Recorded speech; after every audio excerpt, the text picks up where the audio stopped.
Hey traders, how's everybody doing today? So today I want to review what turned out to be a very profitable trade in Bloom Energy. We had a huge gap up and we traded up to $33. So we're trading somewhere around $33 right now. I want to show you the thinking process I use to get into this position. And this is how I do it. Every day, every trade, I do a trade review to make sure I didn't miss something, to see how I could improve myself. And I highly recommend that everybody does this as well. So let's look at Bloom Energy. This was my entry day.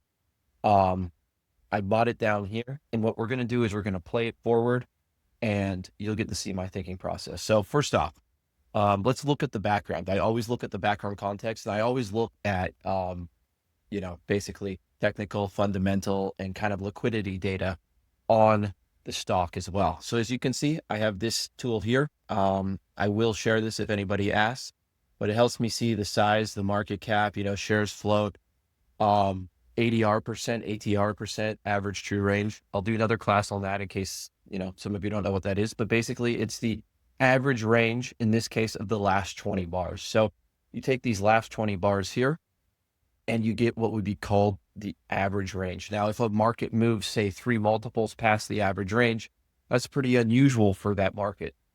So you don't want to be long in position that far above its normal variation, basically. But yeah, I'll do another video all about ATR, ADR, and kind of how I see it. And then, on to say like Keltner channels that help you see ATR extensions. So anyways, moving forward, this was my entry here on Bloom Energy. You can see we made a huge base. I always go back and I try to find where was the original bottom. This is a very strong bottom on high volatility. So this is a powerful low right here. We have a low high. You can see there's kind of a pivoty structure being formed, or like a zigzag structure. You can think of that as a very solid base. So what we do is we come up, we make a higher low, then we make a higher high, then we make another higher low. This is almost like a double bottom higher low. So we have another good higher low base right here. So now we've started what you would call, I think Richard Wyckoff was the trader in the early 1930s that coined the term markup. But now you can see we've began markup in the stock. So markup is when you have a sustained up move of buying strength. You can call this a sign of strength. I just kind of look for these moves because this is basically relentless buying. You can see it here. And this relentless buying has actually come from what I would call a liquidity run, a shakeout, a stop run. Well, not really a stop run, but you would call this a shakeout basically. So just when you make a new high, just when breakout traders get in this market, boom, it gets whacked. When you see a market that gets whacked with this wide range bar down like this, your question should be, does it actually do any damage to this market? And as you can see, it didn't even pierce the higher low. So you know that the structure is intact. The long stops are intact and protected. So clearly the next move was to begin markup. And when you see markup beginning, often you want to draw a Fibonacci.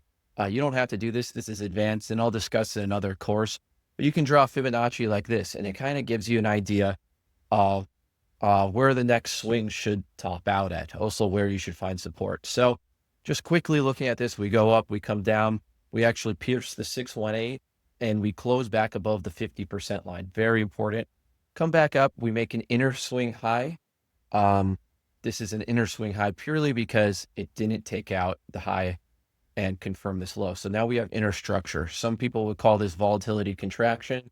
There's other terms, but I just kind of think of this as inner structure being formed here. So what do? We actually test the 20 period moving average. And as you know from some of my other videos, all my trades revolve around the 20 period moving average for my equities momentum strategy. So what do we do here? We test, we have a small doji bar with almost no high to low range, and it's on decreasing volume. A couple of traders, I think, can't quite remember who. I think I'll have to find the name, but Gil Morales, he calls these VDU patterns, volume dry up. And when you see a volume dry up on a 20 period moving average, that's usually a good sign that this level is holding. So we hit with the 20 period moving average. We go under it. And this actually, this might scare people out of it because now we've closed below that 20 period moving average.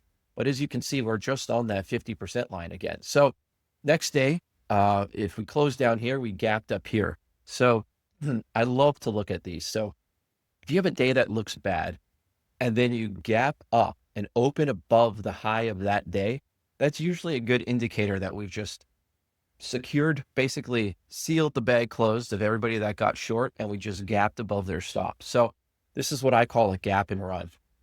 This is a gap and run off the 20 moving average. Had I seen this at the time, I probably would have bought there as well.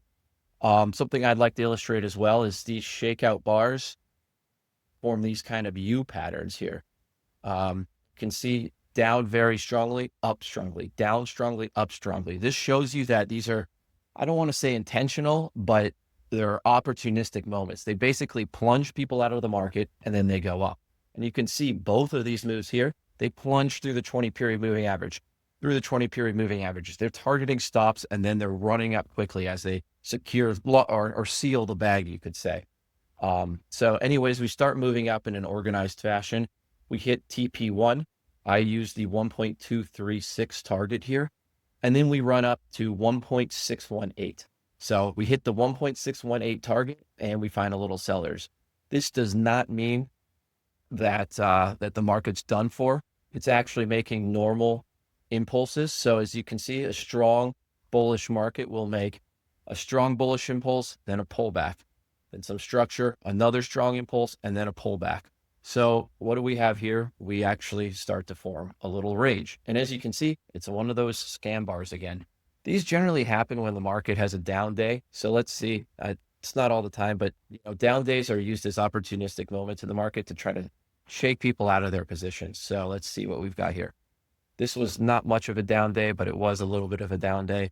As you can see, there was no actual price progress from the shakeout bar again. So again, that it tells you that this doesn't really have the down strength to keep going down. So anyways, we pop up, we gap up, we hit double the range. So double the range, that's a very valid target right there. We hit double the range and we sell off. But yet again, we hold that bottom. So bottom is strong. And as you can see, we're actually holding the 20 period moving average perfectly. Test, we close above. Test, we close above. And then we're off to the races again. Boom. And we gap up and we hit another target. So now that we've hit all these targets, I don't really like to messy up the chart. So I'm going to delete this and say, okay, so what do we have here? We've gapped up, wide range.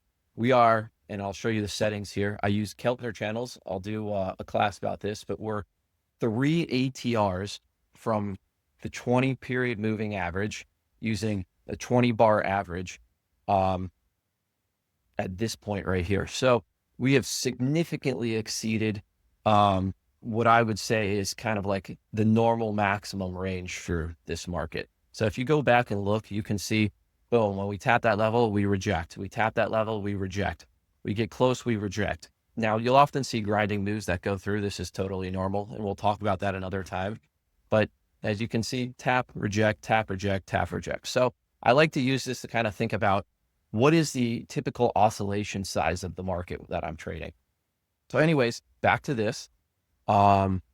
We gapped up, we ran, and we just couldn't hold it. So the question is, what are we going to come back to? Usually we come back to the 20 period moving average. And that is exactly what we did here. So as I've discussed in other classes, this blue cloud here is 0.5 ATRs in either direction. So basically, I want to be trading within this cloud. This cloud tells me I haven't bought too far away from the true middle of the market, basically the true center of the market. So technically you could have been buying here, here, here, around here, around here. I wasn't trading that at the moment. This is when I saw the market. But when I saw this, I knew, oh, this is a good opportunity. So let's start from here now and see how this proceeds. First off, let's draw some important levels. We have the highest close. I always like to mark that one up.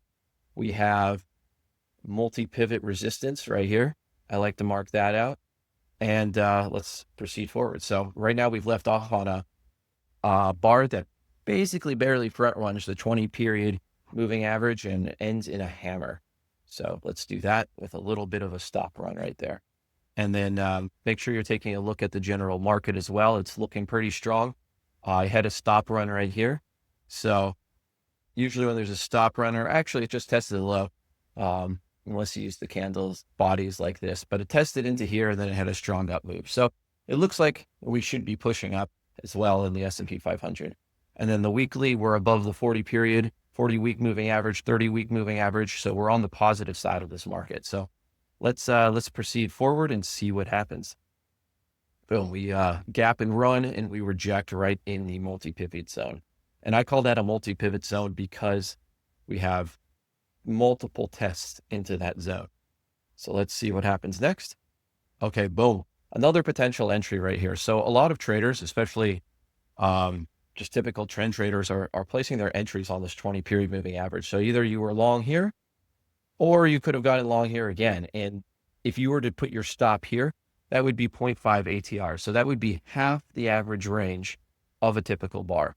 You don't even have to put your stop that far away at this point. You could put it right here. You can catch this trade somewhere around here. I think I caught it right about here. So we have a stronger hammer than the previous hammer. What does that tell you? The buyers are even stronger on the second attempt. So obviously people want to buy this up. They're not leaving it down here for a long time. And then you look at the structure we have the base here. We have a higher low, higher low, higher low, higher low. This thing is it's just cruising right now. So, all right, let's see what happens next. Boom. And that is today. I don't know why it skipped 2 bars, but first this is showing that, another day of buying, and it actually closed. It closed above this multi-pivot line. And that's a sign. That means it's overcome everything. And people are likely going to rush into this market. So that's what we have today. We gapped up. And as you can see, let's do this. We actually gapped above every single possible resistance level. So I'll do another class about this in the future, but this is almost an episodic pivot in a way. It's gapped over everything. We'll talk about the criteria for that, but yeah. And it's moved well with the S&P 500. So this was a great trade. Let me know if you guys have any questions or if you want me to specify anything else, but just thought I'd throw this one in really quickly because I woke up to see this doing really well this morning.